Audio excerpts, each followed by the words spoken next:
নমস্কার। তোমরা যারা ডাব্লিউপিপি অ্যাসপিরেন্ট রয়েছো বা কেপি অ্যাসপিরেন্ট রয়েছো তাদের কাছে আমি মনে করি এই ভিডিওটা মোস্ট ইম্পর্টেন্ট হতে চলেছে, কারণ এই ভিডিওতে তোমাদের আমি ডিটেলসভাবে আলোচনা করবো যে কীভাবে পরীক্ষার বা এক্সামের স্ট্র্যাটেজি নেবে, কোন জিনিসগুলো কোন সাবজেক্টগুলো তোমাকে বেশি করে পড়তে হবে, তোমাকে বেশি করে জানতে হবে, যেখানে তোমার প্রতিপক্ষ থাকবে তার উইক পয়েন্টটাকে তোমার আগে আঘাত করতে হবে। তো তুমি যখন এক্সামের জন্য নিজেকে প্রস্তুত করবে তো তোমাকে সর্বপ্রথম জানতে হবে তোমার উইক পয়েন্ট কোনটি, তোমার দুর্বল দিক কোনটি। তোমার দুর্বল দিক যদি ইংলিশ হয়ে থাকে তো সেটাকে মজবুত করার চেষ্টা করো। তোমার উইক পয়েন্ট যদি ম্যাথ হয়ে থাকে তো সেক্ষেত্রে অঙ্কটাকে মজবুত করার চেষ্টা করো, ঠিক আছে? অর্থাৎ প্রথমে নিজের যে উইক পয়েন্ট, আজকে যারা এই ভিডিওটি দেখছো তারা যখন আমি মনে করি অনেকেই রয়েছে যারা কিন্তু পড়াশোনা শুরু করে দিয়েছে, তো তাদের প্রত্যেকেই বলবো যে তুমি ভাবো, তুমি একদম চুপচাপ শান্ত মনে ভেবে দেখো যে তোমার উইক পয়েন্ট কোনটি, সেই উইক পয়েন্টটাকে একটু একটু করে মজবুত করার চেষ্টা করো। কারণ তোমার যে প্রতিপক্ষ যে লক্ষ লক্ষ প্রার্থী রয়েছে যারা একবারে ডাব্লিউবি কনস্টেবল এক্সামে বসবে, তারা কিন্তু তোমার ওই উইক পয়েন্টটাকে আঘাত করবে, তারা কিন্তু তোমার স্ট্রং পয়েন্টটাকে আঘাত করবে না। এই একটা জিনিস তোমার মনে রাখা উচিত, ঠিক আছে? আর তুমিও যখন অন্যান্য প্রতিপক্ষের সঙ্গে লড়াই করবে, তোমারও টার্গেট থাকবে যে প্রতিপক্ষের উইক পয়েন্ট যেটা আছে সেই উইক পয়েন্টটাকে আমি কীভাবে টার্গেট করব, ঠিক আছে? তো প্রথমত নিজের উইক পয়েন্ট জানো, উইক পয়েন্টটা বা দুর্বল জায়গাটা জানার পর সেটিকে মজবুত ধীরে ধীরে মজবুত করার চেষ্টা করো। 100% মজবুত করার দরকার নেই, যদি না পাও ঠিক আছে, 60-70% মজবুত করার চেষ্টা করো এবং সেটাই তোমার পরবর্তীকালে কাজে লাগবে। কারণ একটাই, যখন ফাইনাল মেরিট লিস্ট প্রকাশিত হয় তখন কিন্তু আমরা দেখতে পারি যে 0.25 0.50 জন্য অনেক প্রার্থী কিন্তু ছিটকে চলে যায়। তখন তারা মনে করে আর একটা নম্বর যদি পেতাম তাহলে আজকে এখানে থাকতাম, নয় এই রেজাল্টটা আমাকে দেখতে হতো না, ঠিক আছে? তো এই জিনিসটা করা উচিত। আর লক্ষ লক্ষ পরীক্ষার্থী পরীক্ষায় বসবে ঠিকই, কিন্তু নিজেকে অন্যদের থেকে আলাদা করার জন্য কিছু একটা নিজেকে করতে হবে। নিজের স্ট্র্যাটেজি, পড়ার স্টাইল এবং বাকি প্রার্থীদের উইক পয়েন্টটা কোথায় সেখানে তোমার জানতে হবে।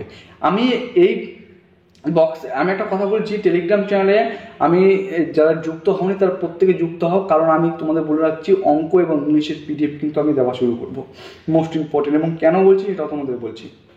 দেখো, আমি যেটা মনে করি, আমার সঙ্গে যদি তোমরা সহমত হয়ে থাকো অবশ্যই কমেন্ট বক্সে কমেন্ট করে জানাবে যে পশ্চিমবঙ্গের আমি মনে করি ম্যাক্সিমাম প্রার্থীর ক্ষেত্রে যেটা একটা ভয়ের, তাদের যে সাবজেক্টের প্রতি তার একটা দুর্বলতা আছে, সেটা হতে পারে 1 নম্বর ইংলিশ, নয় 2 নম্বর হচ্ছে অঙ্ক। এই দুটোর মধ্যে একটি, বা অনেক ক্ষেত্রে প্রার্থীর ক্ষেত্রে এরকম দেখা যায় দুটোর ক্ষেত্রে দুটোই, যে ইংলিশ পাশাপাশি অঙ্কতেও তাদের কিন্তু অনেকটা দুর্বলতা আছে। তো ইংলিশ এবং অঙ্কতে তোমাকে কিন্তু স্ট্রং হতে হবে, ঠিক আছে? ইংলিশ এবং অঙ্কে তোমাকে স্ট্রং হতে হবে। যতটা ইংলিশ অঙ্কে স্ট্রং থাকবে, শুধু আমি পশ্চিমবঙ্গের কম্পিটিটিভ এক্সামের কথা বলছি না, এবং সেন্ট্রাল লেভেলে যে সমস্ত কম্পিটিটিভ এক্সামে রয়েছে সেক্ষেত্রে তুমি কিন্তু অন্য থেকে অনেকটা এগিয়ে থাকবে। তুমি অঙ্ক যত প্র্যাকটিস করবে, অঙ্ক যতটা অঙ্কের পিছনে সময় দিবে ততটা তোমার ভালো হবে। রিজনিংয়ের ক্ষেত্রে, অটোমেটিক ক্ষেত্রে যেখানে নাম্বার সিরিজ, লেটার সিরিজ রয়েছে, তারপরে দিক নির্ণয়ের অঙ্ক রয়েছে, ঠিক আছে? তারপরে সেখানে লুডোর ছক্কা থেকে শুরু করে ঘড়ির অঙ্ক, ক্যালেন্ডারের অঙ্ক, ত্রিভুজ গণনা, এরকম যে লুপ্তপর সংখ্যা নির্ণয়, এইরকম যে টাইপের কোশ্চেনগুলো রয়েছে তুমি রিজনিংয়ের পাবে, অটোমেটিক তুমি সেটাকে ক্যাচ করতে পারবে। কারণ একটা কি, তোমাকে অঙ্কের পিছনে বেশি সময় দিতে হবে, অঙ্কটা তোমাকে ভালোভাবে ধরতে হবে, ভালোভাবে করতে হবে। এবং একটা জিনিস লক্ষ্য করো, 25 নম্বর রয়েছে অঙ্কতে এবং 25 নম্বর রয়েছে রিজনিংয়ে। এই দুটো 50, 85-র মধ্যে এই দুটো 50, এই দুটোকে তোমার কিন্তু স্ট্রং, খুব খুব খুব স্ট্রং হতে হবে। ইংলিশের কথা বলছি, ইংলিশেও তোমাকে স্ট্রং হতে হবে মোটামুটি, কারণ ইংলিশে 10টি নম্বর রয়েছে। কিন্তু এটা ভেবো না যে ইংলিশে 10 নম্বর রয়েছে মানে ঠিক আছে 4-5 নম্বর পেলে যাবে, বাকিটা অন্য সাবজেক্ট থেকে মেকআপ করে 90টা করার চেষ্টা করবে না। কারণ ইংলিশে যে 10 নম্বর রয়েছে টার্গেট করবে যতটা বেশি সংখ্যক নাম্বার সেখান থেকে তুলার। মেইন তোমার ফাইট বা অন্যান্য প্রার্থীর সঙ্গে তোমার যেখানে টক্কর হবে সেটা হচ্ছে যেখানে ক্যালকুলেটিভ কোশ্চেন্স থাকবে। আর ক্যালকুলেটিভ কোশ্চেন্স কথা মাথায় আসলে অঙ্ক এবং রিজনিং, এই দুটো রাখো। জিকেতে যখন কোনো একটা কোশ্চেন্স আসবে তখন তুমি অটোমেটিক দেখবে, যদি তোমার কোশ্চেন্স তো জানা থাকে একবারে ব্রেন জানা আছে ঠিক পেয়ে গেলে, কিন্তু যখন দেখবে যে জানা নেই তখন কি করবে, ঢিল ছোড়ার চেষ্টা করবে, নেগেটিভ খেয়ে যাবে। ইংলিশের ক্ষেত্রেও ঠিক এমনটাই, ইংলিশ এবং জিকের ক্ষেত্রে ঠিক এমনটাই। কিন্তু অঙ্ক এবং রিজনিংয়ের ক্ষেত্রে যেখানে ক্যালকুলেটিভ টাইপের অঙ্ক রয়েছে সেখানে যে যত বেশি প্র্যাকটিস করবে সে তত কিন্তু অন্যদের থেকে বেশি তুলনায় এগিয়ে থাকবে। তো প্রত্যেক প্রার্থীকে বলছি, যারা ডাব্লিউপি অ্যাসপিরেন্ট বা কেপি অ্যাসপিরেন্ট রয়েছো, তোমরা যারা পরীক্ষার জন্য খাটছো, প্রিপারেশন নেওয়ার চেষ্টা করছো, তোমাদের প্রত্যেকে বলবো দিনে যদি 10 ঘন্টা পড়াশোনা করো, তার মধ্যে 6 থেকে 7 ঘন্টা সময় অঙ্ক এবং রিজনিং এর পিছনে দাও, বাকি 2 থেকে 3-4 ঘন্টা ইংলিশ এবং জিকের পিছনে লাগাও। ঠিক আছে, সব থেকে বেশি সময় লাগানো দরকার রিজনিং এবং অঙ্কের ক্ষেত্রে। জিকের ক্ষেত্রে আমি আগে যেটা ভেবেছিলাম এখনো বলছি, জিকের ক্ষেত্রে হয়ে যাবে। কারণ কি, জিকের বর্তমানে যে সমস্ত প্রচলিত বই রয়েছে, ঠিক আছে, ভালো বই রয়েছে, তোমাদের আমি নতুন করে বলার দরকার নেই যে জিকের জন্য এই বইটা পড়ো, এই বইটা থেকে কমন আসবে, এরকম যত ভিডিও দেখবে তো সেগুলোকে অ্যাভয়েড করার চেষ্টা করবে। এগুলো কমন বলে কম্পিটিটিভ এক্সামের মধ্যে খুব কমন বলে কোনো জিনিস হয় না। আর একটা কথা তোমাদের বলে রাখছি, বই দেখে পড়ার জিকে পড়ার স্ট্র্যাটেজি রয়েছে। তোমাকে আজকে যদি তুমি পড়ো ভারতের নদ নদী, এই পার্টটা ভূগোলের, এই পার্টটা আমি পড়বো, আজকে পড়বো, তো ভূগোলের নদ নদী পড়তে গেলে তো কি করবে, একদম ডাইরেক্ট ভাবে যদি প্রিভিয়াস এর কোশ্চেনগুলো নিয়ে পড়াশোনা শুরু করে দাও, তাহলে তোমার নলেজ বাড়বে না। তো প্রথমত ভালো ভালো যে সমস্ত রাইটারের বই আছে সেগুলো তোমাকে পড়তে হবে। ভারতের নদ নদী, উত্তর ভারতের নদ নদী এই কটা, দক্ষিণ ভারতের নদ নদী কটা, উত্তর ভারতের যে সমস্ত নদ নদীগুলো আছে, উৎপত্তি স্থল কোথায় রয়েছে, দৈর্ঘ্য কোথায় আছে, উপনদী রয়েছে, বৈশিষ্ট্য কি কি রয়েছে, কোথায় কি উৎপত্তি লাভ করেছে, ডিটেলস। সেম একইভাবে দক্ষিণ ভারতের নদীগুলো কি কি রয়েছে, পশ্চিম বাহিনী নদীগুলো, তারপর যে লুনি আন্তর্জাতিক ডিটেলস পড়াশোনা করার পর তারপর তুমি প্রিভিয়াস কোশ্চেন দেবে। বিগত 20 বছরে যে সমস্ত কোশ্চেন এসেছে, সেই এসএসসি হোক, রেল হোক, সিজেল হোক, এমটিএস হোক, ডাব্লিউবি কনস্টেবল হোক, পিএসসি হোক, যে কোনো এক্সামের যে সংখ্যক কোশ্চেন সেই নতুন থেকে এসেছে, সমস্ত কোশ্চেন তোমাকে সলভ করতে হবে। তো আমি গ্যারান্টি সহকারে বলছি, এভাবে যদি তুমি জিকে স্ট্র্যাটেজি নিয়ে পড়াশোনা করো, 100-এ 99% জিকেতে তুমি একটা ভালো স্কোর করবে এবং জিকের ভিত তোমার 100% শক্ত হবেই হবে। এই হচ্ছে জিকে। কিন্তু মেন যেটা খেলাটা হবে সেটা হচ্ছে সময় 60 মিনিট। তো সেই অল্প সময়ের মধ্যে অন্যদের থেকে এগিয়ে থাকার জন্য প্র্যাকটিস দরকার ম্যাথ এবং হচ্ছে তোমার রিজনিং এর। তো ইদানিং আমি লাস্ট 2 বছর দেখছি, কেপি কনস্টেবল বলো বা ডাব্লিউপি লেডি কনস্টেবলের ক্ষেত্রে বলো, তোমরা যদি কোশ্চেন্স পেপারটা ভালো করে দেখো, সেক্ষেত্রে দেখবে যে জিকেটা তুলনামূলকভাবে এভারেজ। ঠিক আছে, জিকে কোশ্চেন্স কিন্তু সহজ তুমি দেখো, কিন্তু মেইন জিনিসটা হচ্ছে সেটা হচ্ছে ম্যাথ এবং রিজনিং। ম্যাথে কিন্তু ক্যালকুলেটিভ টাইপের অঙ্ক একটু বেশি ঢুকে পড়েছে এবং রিজনিংটাও সেই একই লেভেলের। তো ম্যাথ রিজনিংটাকে তোমাকে একটু শক্ত করতে হবে, পরিপক্ক হবো। ম্যাথ রিজনিং শক্ত করো, আমি নিশ্চিতভাবে বলছি অন্যান্যদের প্রার্থীর থেকে তুমি অনেকটা এগিয়ে থাকবে এটা। আর যারা আমার ভিডিও দেখছো তাদের প্রত্যেকে বলছি টেলিগ্রাম চ্যানেলে যুক্ত হয়ে পড়ো, নিচের ডেসক্রিপশন বক্সে লিঙ্ক দেওয়া থাকবে। কারণ খুব শীঘ্রই আমি তোমাদের ম্যাথ এবং ইংলিশে পিডিএফ দেওয়া শুরু করব। ঠিক আছে, কোশ্চেন দেওয়া শুরু করব। যদি আমার মনে হয় যে না এই কোশ্চেনগুলো ডাব্লিউবিপি কনস্টেবলের জন্য, মেন্স এক্সামে, ফাইনাল এক্সামের জন্য ভালো আসার মতো রয়েছে, আমি টেলিগ্রাম চ্যানেলে তোমাদের সেগুলো পোস্ট করে দেবো। তোমরা প্রত্যেকে উত্তর করবে, পরবর্তীকালে তোমাদের উত্তর দিয়ে দেবো। এভাবে ইংলিশও করার চেষ্টা করব। তো এইগুলো তোমাদের করতে হবে, পড়াশোনা করতে হবে, খাটতে হবে।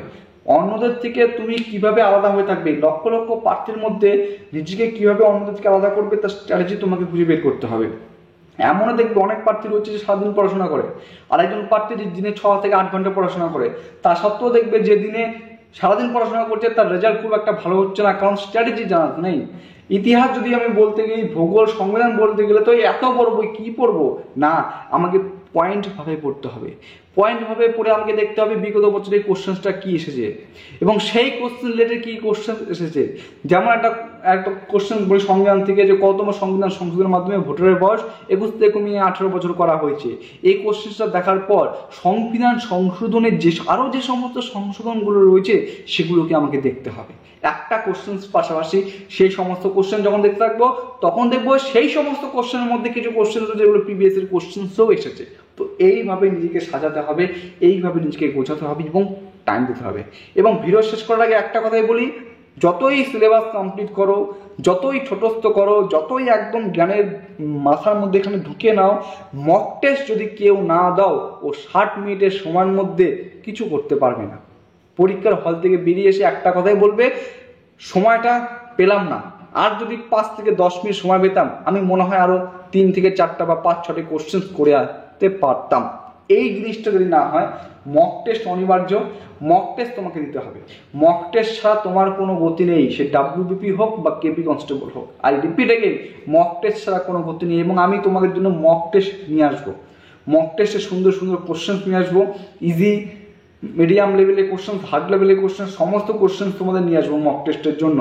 তো মক টেস্ট অনিবার্য, মক টেস্ট ছাড়া তুমি নিও না, ঠিক আছে?